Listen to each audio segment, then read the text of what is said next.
अस्सलाम वालेकुम दोस्तों, क्या हाल चाल ठीक हो? खैरियत है दोस्तों। एक नवी वीडियो कट्ठे वाला वाला भीरा जमील अहमद से हाजिर है खिदमत है दोस्तों। आज दी वीडियो से जिस स्पेशल है जिन सो पता मैं शुरू अपने यूट्यूब चैनल तो मैं एक वीडियो सुन इसलिए हम के यार हाल ही में जब चैनल है एक सादे जो मोबाइल तो शुरू करना पाया, लेकिन हम मैं आईफोन घेन आया।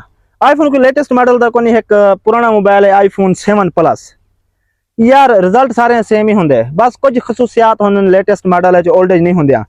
मैं तो दिखा अपना पुराना मोबाइल जिन मैं पहले वीडियो शूट करना हम ये है इनफिनिक्स हॉट 11S।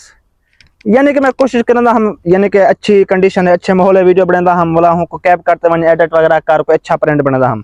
लेकिन हूँ तो मैं आईफोन घेना आया हूँ तो 400 से वीडियो बनावन दे दोस्तों। एक काला सूट चेक करो, मेरे को अच्छा लगता पे, काफी अरसे बाद पहनता पाया।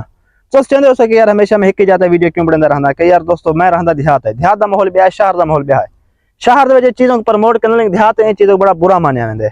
स्टेंडो मैं वीडियो लेट स्टेंदा पे यार सो पता है गंदम ने कटाई दा सीजन शुरू में ही सो मैं थोड़ा लेट थी गया। अगे तो इंशाल्लाह मैं कंटिन्यू वीडियो पेंदा रहा मिलता इंशाल्लाह नवी वीडियो थे, तब तक कहते हैं खुदा हाफिज।